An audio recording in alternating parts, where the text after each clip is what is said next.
यह कथा प्रारंभिक अवस्था में है भी, और प्रथम सत्र को हम संक्षेप नहीं करेंगे। माध्यमिक में चर्चा करने के बाद व्यवस्थित रूप से मध्यान्होत्तर सत्र में विस्तार से चर्चा करेंगे। अभी मैं आप लोगों को माध्यमिक के बारे में कुछ बातें बताना चाहता हूं कि इस दिव्य शरीर को जो हमने प्राप्त किया, आज भागीरथी आई है हमारे यहाँ। सुबह सुबह मेरे पास में किसी का फोन आया था, तो वो कह रहे थे कि और पंडित जी कैसे हैं वहाँ चेन्नई में। मैंने कहा चेन्नई में तकलीफ होने की सवाल ही नहीं है। बोले क्यों? हम लोगों का ननिहाल है वो चेन्नई। बोले आपका ननिहाल चेन्नई में? अरे हम भगवान को अपना पिता मानते हैं और लक्ष्मी जी का पीहर दक्षिण में है, तो हमारा ननिहाल कहाँ हो गया? ये दक्षिण तो हमारा ननिहाल है। हम भागवत के भक्तों का तो ननिहाल ही दक्षिण है, और ननिहाल में कोई व्यक्ति तकलीफ में रहता ही नहीं। साहम द्रविड़ देशा वृद्धि कर्नाटके गता क्वचित क्वचित महाराष्ट्र भक्ति की उत्पत्ति दक्षिण से हुई। ये दक्षिण भारत भक्तों का उद्गम स्थल है। हमारे जितने भी आचार्य चरण है सब यहीं से तो आए हैं, और जहां कोई चीज उत्पन्न होती है वहां वो चीज बहुत ज्यादा होती है। तो जितनी भक्ति यहाँ चेन्नई में है उतनी भक्ति कहीं नहीं हो सकती। ये भक्तों की नगरी है, आचार्यों की नगरी है। ये वो स्थान है, ये वो दिशा है जहां से हमारे आचार्य चरण आए हैं उत्तर की ओर। चाहे शंकराचार्य हैं, चाहे वल्लभाचार्य हैं, सब यहीं से आए हैं। ये उद्गम स्थल है भक्ति का। बहुत दिव्य कथा है। मैं आप लोगों को विश्वास देता हूं, ये केवल कहानी संग्रह नहीं है। इसमें केवल कहानियां नहीं, जो एक कहानी सुनाई दूसरी कहानी सुनाई, ये जीवन को बदलने की एक पुस्तक है जो जीवन बदल देगी, सोच बदल देगी। नजर तो वही रहेगी पर नजरिया, बोलो तो सही, नजर वही रहेगी पर नजरिया बदल जाएगा। आपका लाइफ स्टाइल चेंज हो जाएगा। एक सप्ताह आप कथा सुनोगे ना तो पता है क्या होगा? जैसे सर्दियों के दिन हो और जाड़े के दिनों में अगर कोई व्यक्ति छुप करके गुनगिरी के लड्डू खाए और दूध में घी डाल करके पिए और 3 महीने पी लेना, तो 3 महीने के बाद उसको कहना नहीं पड़ेगा कि मैंने क्या खाया, उसका चेहरा ही, बोलो तो सही। तो भागवत कथा सुनने के बाद आपको कहना नहीं पड़ेगा कि हमने भागवत सुनी। आपका बोलने का अंदाज, आपका बैठने का स्टाइल, आपकी बात करने का तरीका लोगों को बता देगा कि आपने भागवत सुनी। जीवन बदल जाएगा, सोच बदल जाएगी, आपका स्टाइल बदल जाएगा। सब कुछ बदल सकता है भागवत के माध्यम से, पर हमें अभी मार्ग नहीं मिला है। क्यों नहीं मिला? हम बीच बीच में नियमित नहीं रहते। बहुत से लोग क्या कहते हैं, सीजनल भक्ति करते हैं। सीजनल भक्ति समझ लो, कथा हुई तब तो इतनी भक्ति करते हैं, 8 दिन में ऐसे डूब जाते हैं, और जैसे ही 2 तारीख गई फिर एकदम छोड़ दी। और सबसे ज्यादा तकलीफ सीजनल भक्तों को। सीजनल भक्ति मत करो, भक्ति नियमित होनी चाहिए। कथा के माध्यम से जो पुष्टि मिली है उसको नियमित जीवन में उतारो। न जाने कब प्रभु कृपा करने वाले होंगे, आप छोड़ देंगे। ऐसे मैं आपको दृष्टांत के माध्यम से सुनाना चाहता हूं कि एक किला है। किला समझते हो? फोर्ट बहुत बड़ा है, बहुत बड़ा है। चारों तरफ एक दीवार है और एक दरवाजा है। आप कल्पना करना मेरे साथ, चारों तरफ दीवार है, मान लो हॉल है, हॉल के चारों तरफ दीवार है और एक दरवाजा है, वो भी 3 फीट का है। एक व्यक्ति अंधा है, उसको दरवाजा दिखाई नहीं देता। वो सबसे प्रार्थना करता है, मुझे कोई दरवाजा दिखा दो, मुझे कोई दरवाजा। तो किसी भद्र व्यक्ति ने उसको दीवार पकड़ा। क्या कर दिया? ध्यान से सुनना। कहा महाराज जी बस बराबर बराबर दीवार को पकड़े पकड़े जाओगे तो रास्ते में दरवाजा आ जाएगा और आप बाहर, बोलो तो सही। मैं कथा में बीच बीच में आपको भी बोलने का मौका दूंगा, ऐसा नहीं मैं बोलूंगा। बोले ठीक है। वो महाराज जी धीरे धीरे चल रहे थे, दीवार का सहारा लेते लेते लेते लेते लेते लेते, और जैसे दरवाजा आया, अचानक महाराज जी ने क्या सोचा, हाथ दुखने लगे हैं, थोड़ा हाथों को दबा लो और चलते भी रहे, हाथों को दबाते रहे, इतने में दरवाजा, फिर हाथ को पकड़े पकड़े चलते, फिर पूरे घूमते रहे, फिर दरवाजा आया। अचानक क्या सूझी, इतनी देर से दीवार आई नहीं, 2 मिनट हाथों को सीधा कर लूं। हाथों को सीधा किया, चलते रहे, फिर दरवाजा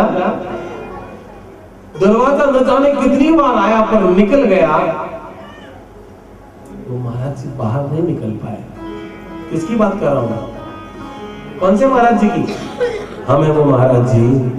संसार से पार होने के लिए मार्ग कितनी बार आए, और जब जब मौका आया अचानक आपने पूजा पाठ छोड़ दिया और वो मार्ग निकल गया। अगर लगातार पूजा पाठ ही करते रहोगे तो एक दिन वो रास्ता मिल जाएगा और आप संसार से बाहर निकल जाओगे।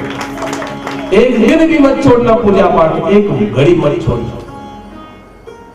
भागवत जी में जो अंतिम श्लोक है 18,000वां श्लोक, वहां लिखा है कि नाम संकीर्तनम यस्य सर्व पाप प्रणाशनम प्रणामो दुख शमनम तम नमामि हरि परम।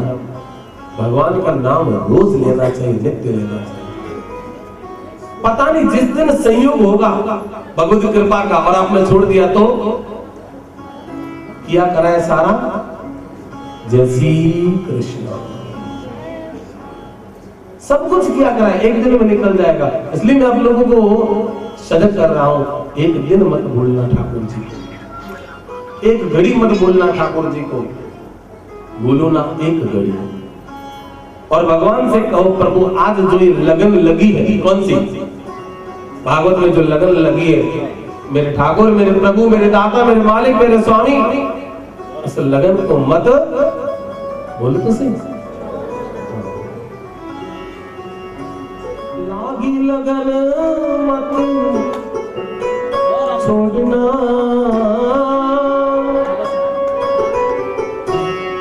लागी लगन मत छोड़ना,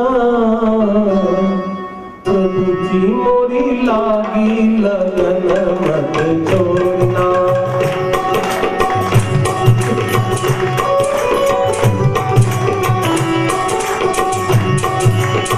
लागी लगन मत छोड़ना, ओ प्यारे लागी लगन मत छोड़ना, प्रभु जी मोरी लागी लगन मत छोड़ना, जी मोरी लागी लगन मत छोड़ना।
लगन मत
तोड़ना, हरि जी मोरी लागी लगन मत तोड़ना, प्रभु जी मोरी लागी लगन मत तोड़ना, जी मोरी लागी लगन मत तोड़ना।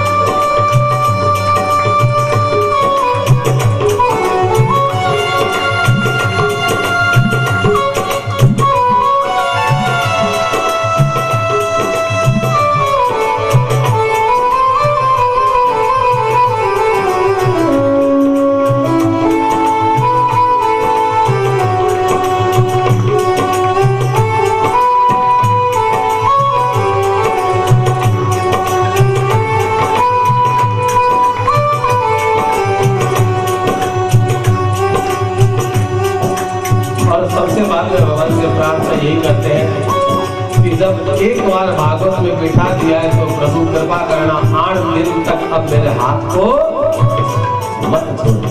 बिठाई दिया है तो कोई ऐसा विघ्न बाधा उत्पन्न मत करना। बड़े भाव से सब लोग भगवान से यही बात कहो। दास की विनती सुन लीजिए, दास की विनती सुन लीजिए, दास की विनती सुन लीजिए, दास की विनती सुन लीजिए, मेरी बाह पकड़ मत छोड़ना, ओ प्यारे बाह पकड़ मत छोड़ना, हरि जी मोरी लागी लगन मत तोड़ना, प्रभु जी मोरी लागी लगन मत तोड़ना, लागी लगन मत तोड़ना, हो प्यारे लागी लगन मत तोड़ना, हरि जी मोरी लागी लगन मत तोड़ना, हरि जी मोरी लागी लगन मत तोड़ना, प्रभु जी मोरी लागी लगन मत तोड़ना, प्रभु जी मोरी लागी लगन मत तोड़ना, हरि जी मोरी लागी लगन मत तोड़ना, प्रभु जी मोरी लागी लगन मत तोड़ना, हरि जी मोरी लागी लगन मत तोड़ना, प्रभु जी मोरी लागी लगन मत तोड़ना, लागी लगन मत तोड़ना, ओ प्यारे लागी लगन मत तोड़ना, हरि जी मोरी लागी लगन मत तोड़ना, हरि जी मोरी लागी लगन मत तोड़ना, प्रभु जी मोरी लागी लगन मत तोड़ना, हरि जी मोरी लागी लगन मत तोड़ना, प्रभु जी मोरी लागी लगन मत तोड़ना, प्रभु जी मोरी लागी लगन मत तोड़ना, प्रभु जी मोरी लागी लगन मत तोड़ना, प्रभु जी मोरी लागी लगन मत तोड़ना, प्रभु जी मोरी लागी लगन मत तोड़ना, प्रभु जी मोरी लागी लगन यं प्रजन्तमनुपेतमपेतकृत्यं द्वैपायनो विरहकातर आजुहाव पुत्रेति तन्मयतयस्तर्वोऽभिनेदो तं सर्वभूतहृदयं मुनिमानतोऽस्मि।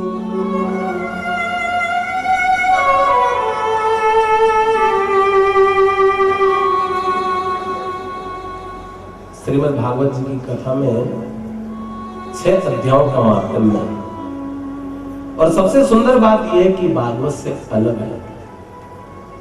बाकी सब ग्रंथों में उनका महात्म्य उसी ग्रंथ में है। आप गोपाल सहस्त्रनाम का पाठ करते हैं, उसका महात्म्य पीछे है कि नहीं है? विष्णु सहस्त्रनाम में भी उसका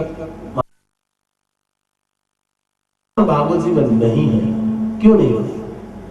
मारवाड़ी में एक कहावत है कि बड़ो बड़ाई ना करे और बड़ा न बोले बोल, हीरा मुख से कब कहे कि मेरो लाख रुपया मोला। हीरे की परीक्षा तो जौहरी करते हैं, भागवत जी का मातम तो संत गाते हैं, पुराण गाते हैं। अपनी बड़ाई जो खुद करे तो दूसरे कब करेंगे, खुद ही कर लेता है। पद्म पुराण में लिखा, सबसे पहले सुखदेव जी महाराज को नमन करते हुए यम प्रवदन तमनुपेतमपेत कृत्यम। आइए हम उन सुखदेव जी की चर्चा करते हैं जो जन्म लेने के बाद अपने घर को छोड़ करके चले जाते हैं। यद्यपि भागवत में यहाँ सुखदेव जी के जन्म के पूर्व की कथा का वर्णन नहीं है, क्योंकि बहुत प्रसिद्ध कथा है, कौशिकी संहिता की कथा बहुत प्रसिद्ध है, तो भक्तों के मन करने के लिए हम उसको संक्षेप में ही आपको सुना देते हैं। ये भागवत से इतर कथा है। कौशिकी संहिता में कथा आती है, एक समय भगवान शिव और पार्वती जब कैलाश में रह रहे थे, उस जमाने की बात सुना रहा हूं। एक दिन नारद जी पहुंच जाते हैं पार्वती जी के पास में, और जाके उन्होंने पार्वती जी से पूछा, पार्वती जी एक बात तो बताओ, आपके पति के गले में जो मुंडों की माला है, बोले हाँ, ये मुंड किसके है? मुंड समझते हैं, कुबड़ियों की माला है शंकर भगवान के गले में, कुबड़ियां किसकी है? पार्वती ने कहा आई डोंट नो, मुझे क्या मालूम। अरे पार्वती, अपने पति के गले में माला ध्यान नहीं रखती? नहीं तो कितनी सीधी हो। आजकल की पार्वती तो कौन कौन से SMS आते हैं वो भी ध्यान रखती है। उस जमाने की पार्वती इतनी सीधी। पार्वती मुंड स्त्री के हैं कि पुरुषों के हैं? पार्वती ने कहा मैंने कभी इस बारे में सोचा ही नहीं। अरे पार्वती, इतना सीधा नहीं होना चाहिए, थोड़ा पति का ख्याल भी रखना चाहिए। पार्वती ने कहा बाप, अरे नारद जी क्या बताऊं, मेरे बाबा तो इतने सीधे हैं, इनके ऊपर कोई शक होता ही नहीं। क्यों? सुबह 4:30 बजे भांग पीते हैं। कितना बजे? 4:30 बजे भांग का गोला लेते हैं। फिर दोपहर में 11:56 पे लेते हैं। शंकर भगवान का भांग लेने का टाइम टेबल बता रहा हूं। सुबह 4:30 लेते हैं और दोपहर में 11:56 देखो बाकी सब टाइम टेबल बिगड़ सकता है। जो लोग भांग लेते हैं उनको पता है दोपहर की भांग सब लोग 11:56 में ही लेते हैं। चाहे चेन्नई में कोई भांग ले रहा है, चाहे बंगाल में कोई भांग ले रहा है, चाहे बीकानेर में भांग ले रहा है, दोपहर की भांग का टाइम 11:56 IST है। कहीं चेंज नहीं हो सकता। ये इंडियन स्टैंडर्ड टाइम है 11:56। और तीसरी भांग लेते हैं 3:30 बजे। दाऊ जी में भोग लगता है भांग का। बलदेव गांव में दाऊ जी का मंदिर है, वहां भांग का भोग लगता है कितना बजे? 3:30 बजे, चकाचक। तो मेरे बाबा तो दिन में 3 बार भांग लेते हैं, पति तो 3 बार भांग लेते हैं, दिन भर मस्त रहते हैं, उनके ऊपर कोई शक हो ही नहीं सकता। बोले शक की बात नहीं है, ध्यान रखना चाहिए। और नारद जी को तो खुद को पता लगाना था कि मुंडी किसके हैं। आज पूछ लेना है, ठीक है। नारायण नारायण नारायण। नारद जी तो चले गए। अब आपको पता है स्त्रियों का स्वभाव, एक बात दिमाग में बैठ जाए तो जल्दी से नहीं निकलती। गोपाल सहस्त्रनाम में लिखा, स्त्री स्वभावन महादेवी पुनस्तम परिपृच्छसि। स्त्रियों का स्वभाव है, एक बात को बार बार पूछती है जब तक वो सेटिस्फाई नहीं हो जाती।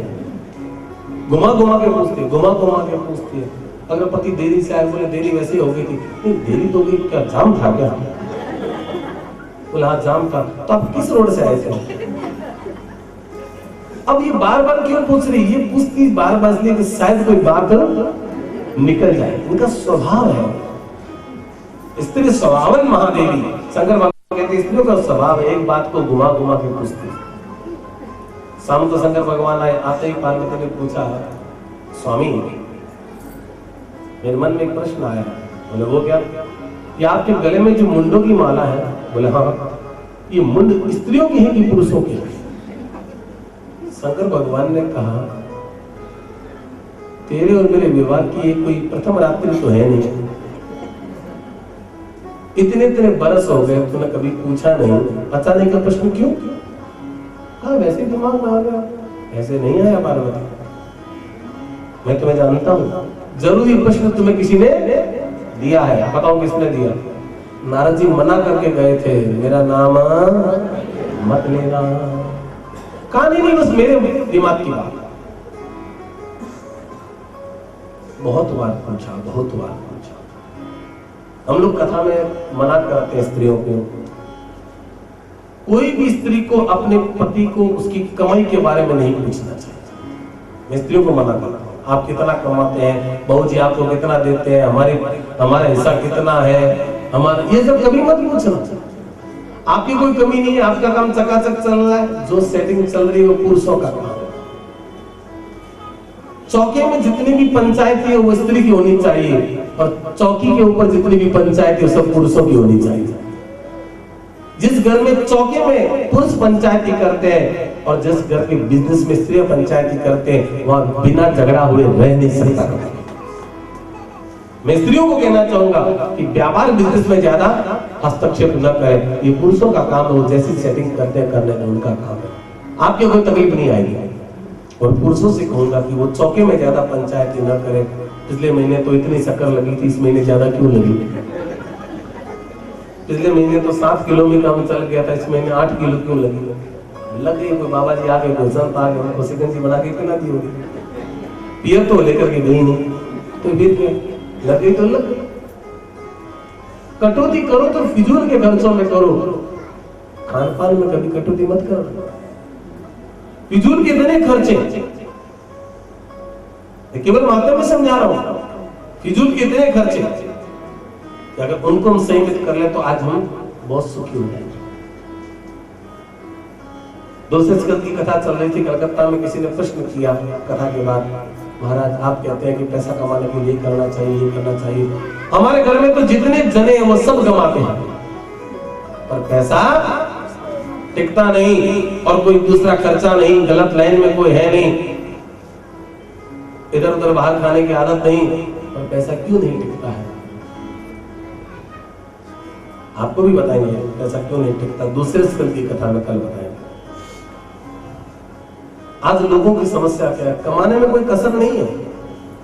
पहले जितना हमारा आमदनी का आंकड़ा नहीं था उससे ज्यादा बढ़ गया है, और जितनी परसेंटेज बचत पहले होती थी आज क्यों नहीं हो रही? इसके बारे में भी चर्चा करेंगे। भागवत में सब विषयों का चिंतन है, अर्थशास्त्र है, समाज शास्त्र है, रसायन शास्त्र है,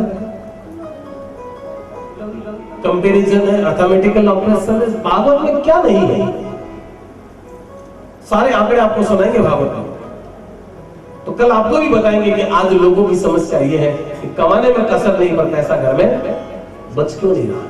इसके बारे में दूसरे स्कंद में हम चर्चा करेंगे, और ये बहुत बहुत महत्वपूर्ण प्रश्न होता जा रहा है।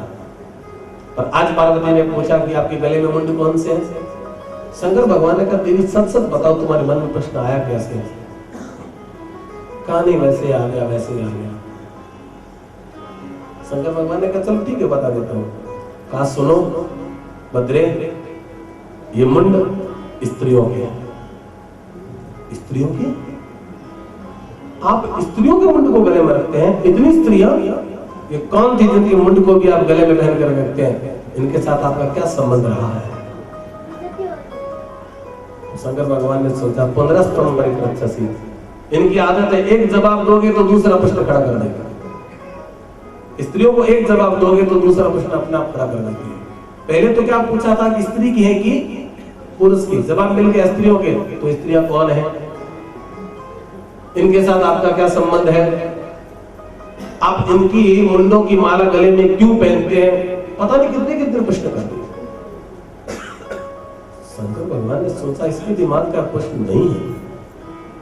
उसने कहा, उन्होंने कहा पार्वती कभी तुमने प्रश्न नहीं पूछा?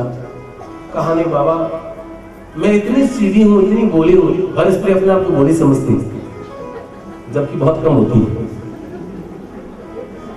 बहुत सी स्त्रियां तो मिलने को आती है ना कभी कभी पंडित जी से, तो पता है क्या कहती है? थोड़ा मारवाड़ी बीच बीच में सुनाऊंगा आपको।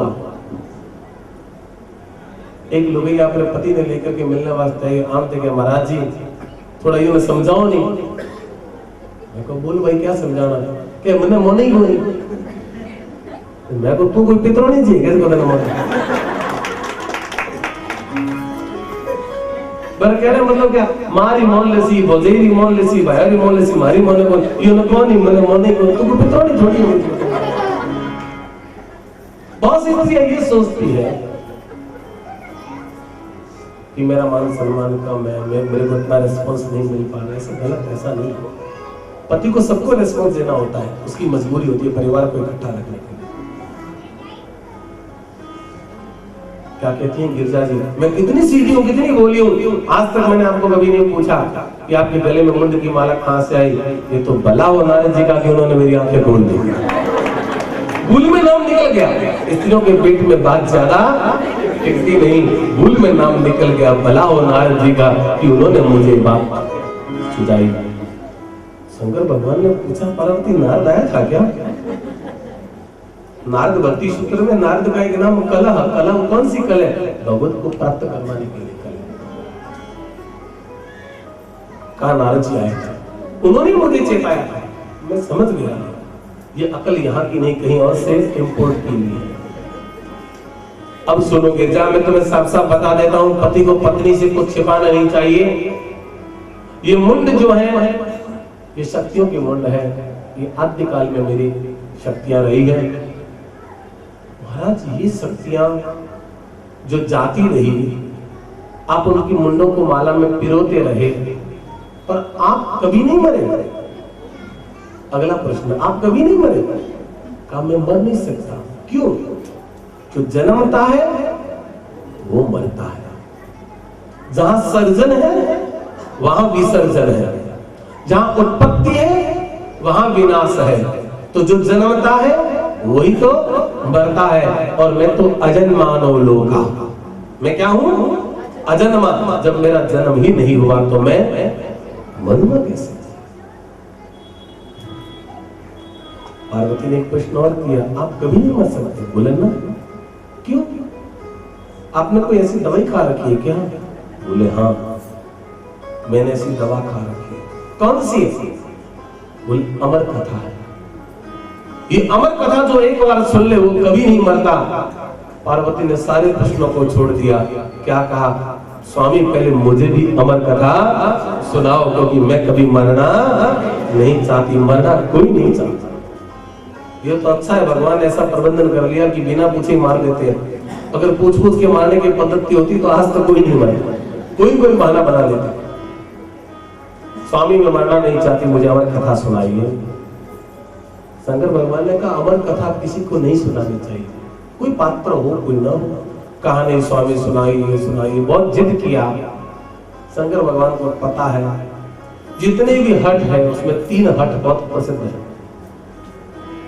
बाल हट, वृद्ध हट और तीसरा आपको कैसे मालूम? 2 हट में तो आप बोले नहीं, तीसरे में तुरंत बोल गए स्त्री हट। अंदर की बात बाहर निकल जाती है। दिल की लगी कोई क्या जाने, घायल की गत घायल जाने। अंदर से निकल गया स्त्री हट।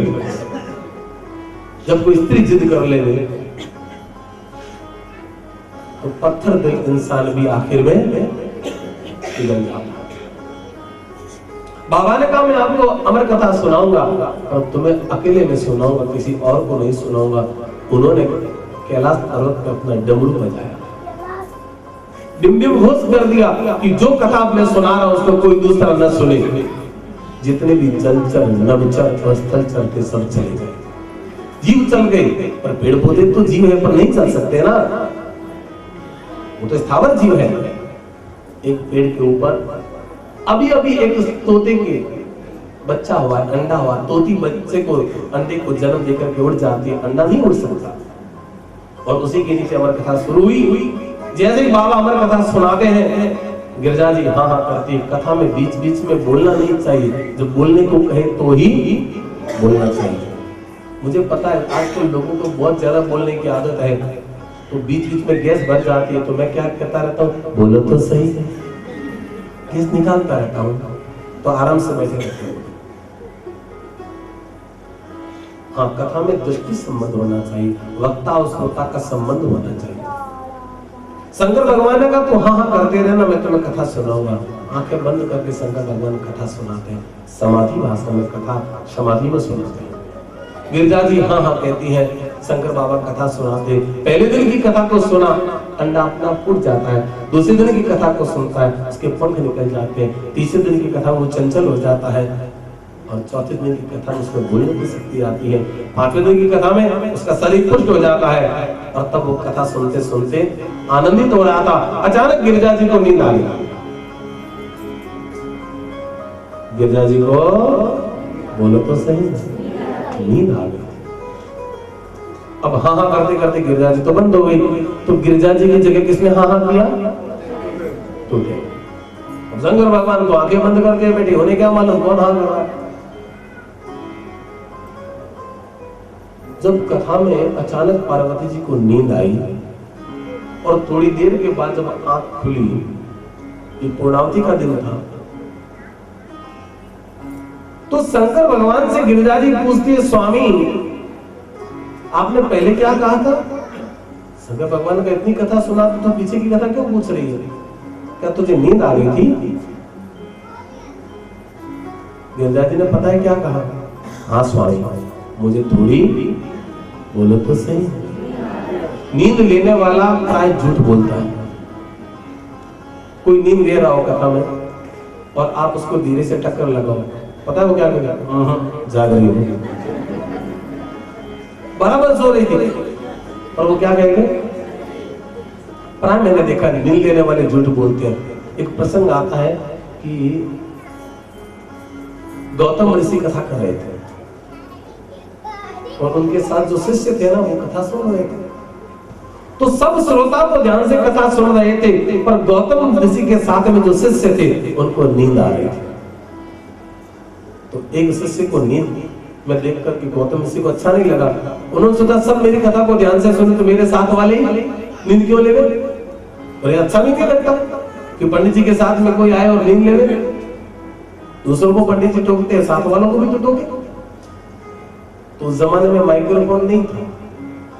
धीरे से उन्होंने कहा, वत्स तुम सो रहे हो? जिससे ऑडियंस को सुनाई ना दे। धीरे से पूछा, वत्स तुम सो रहे हो? उसने कहा नहीं गुरुदेव। गुरुजी समझ गए कि ये बोलो तो सही, झूठ बोल रहा। फिर कथा शुरू की। थोड़ी देर में फिर उसको नींद आ गई। गुरुजी ने फिर पूछा, वत्स तुम सो रहे हो? नहीं गुरुदेव। सोचा गुरुजी ने फिर झूठ बोला। तीसरी बार जब उसको फिर नींद आई, तब गुरुजी ने उससे पूछा, वत्स तुम जी रहे हो? उसने तपाक से कहा, नहीं गुरुदेव। बोले इस बार सच बोले। कथा में बैठ करके जो नींद ले वो जी थोड़ी रहा, वो तो मर रहा है। कथा में कभी नींद नहीं ली जाती, पर महाराज जी कथा में नींद आती क्यों है? हमने देखा बहुत से लोगों को कथा में नींद आती है। तो कोई लोग प्रश्न पूछते हैं, महाराज कथा में नींद क्यों आती है? हमने कहा नींद कब आती है? जब दर्द न हो, जब चिंता न हो। निश्चिंता में नींद आती है, चिंता में नींद नहीं आती। अरे बहुत से लोग तो टैबलेट लेते तो भी नहीं आती। देखो कथा का चमत्कार, यहाँ आने से इतनी शांति मिलती है कि बिना टैबलेट ही नींद आ जाती है। ये भागवत का पहला चमत्कार है। यहाँ आने से जीव को इतनी शांति मिलती है, कोई दर्द नहीं, कोई और नहीं, आराम से नींद आ जाती है। इसलिए मैं कहता हूँ भागवत में बहुत चमत्कार है। कहा गिरजा, जब तुम्हें नींद आ गई थी तो हाँ हाँ कौन कह रहा था? गिरजा जी हाथ जोड़ के कहती, स्वामी मुझे पता नहीं। शंकर भगवान ने कहा, इसका मतलब मेरी कथा को चोरी चोरी कोई और सुन रहा है। कथा कभी चोरी चोरी नहीं सुननी चाहिए, सामने बैठ के सुननी चाहिए। और तब शंकर भगवान ने अपना त्रिशूल उठाया, हुंकार किया, किसने मेरी कथा को चोरी से सुना है? सामने बैठ के सुनना चाहिए ना। और जब हुंकार किया, तोते का बच्चा घबराया, सोचा मृत्यु निकट आ गई। शंकर भगवान तो महामृत्युंजय है, मृत्यु को टाल भी सकते हैं, मृत्यु को दे भी सकते हैं। और वहां रुकमी वंदनाथ मृत्यु और मुक्ति, ये तो बंधनों से मुक्ति भी कर सकते हैं। पर आज इनका कोप हो गया, अब क्या करें? शंकर भगवान से नजर चुरा करके वो तोते का बच्चा उड़ा है। कोई नजर नहीं बचा सकता शंकर भगवान से, तो प्रभु की कृपा है, उन्होंने ऐसी लीला की, अपना सायुज्य उस तोते में दे दिया था। कथा बनाने के लिए, दुनिया को समझाने के लिए वो तोता जाता है सरस्वती नदी के किनारे। व्यास जी और व्यास जी की पत्नी साधना कर रहे हैं। व्यास जी की पत्नी को उबासी आती है। भागवत की कथा सुनने से तोते में अष्ट सिद्धियां अणिमा अवरिमा अग्रमिना लगीमिना अशिता अपसिता प्राप्ति अष्ट सिद्धियां प्राप्त हो गई थी। छोटा रूप धारण किया और व्यास जी की पत्नी के गर्भ में वो तोते का बच्चा विराजमान हो जाता है। गर्भवती होती है व्यास जी की पत्नी और व्यास जी को पता ही नहीं था। ओ महाराज, वो जमाना था पत्नी गर्भवती होती तो पति को 2-3-4 महीने तक पता ही नहीं चलता था। स्त्रियों का ही मामला रहता था उस जमाने में। ये तो अभी 10-20 साल में ठाकुर जी ने कृपा की, सबसे पहले बेटा ही माँ को बधाई देता है, माँ बधाई है तो दादी बनने वाली है। ये भी 10-15 सालों में ठाकुर जी ने कृपा की है, पहले ऐसी कृपा नहीं थी। व्यास जी को पता नहीं कि उनकी पत्नी गर्भवती। एक दिन की बात, रात का समय, रात को वेद मंत्र सुनाई दिए। व्यास जी चौंक गए, ये रात को वेद कौन पढ़ रहा है? आश्रम में आवाज आ रही थी। घूमते व्यास जी चारों तरफ, कोई दिखाई नहीं दिया। अपनी पत्नी के पास में जाते हैं तो उसके उधर कहते हैं पेट में से वेद मंत्रों की आवाज आई। कान लगाया, ओहो, इतने सुस्पष्ट सुस्वर सुंदर स्वरों में कोई वेद गा रहा है अंदर। जगाया नहीं, नींद में से किसी को जगाना नहीं चाहिए। नींद और समाधि इसमें बीच में कभी नहीं जगाना चाहिए। और सवेरे में जब पत्नी जागती है तो व्यास जी पूछते हैं, देवी क्या ठाकुर जी ने कृपा की है आपके गर्भ में? प्रभु का कोई भक्त पधारा है? हाँ स्वामी, 4था महीना चल रहा है। बहुत बढ़िया, तुम्हारे गर्भ से भगवान का भक्त आएगा। इतना ही।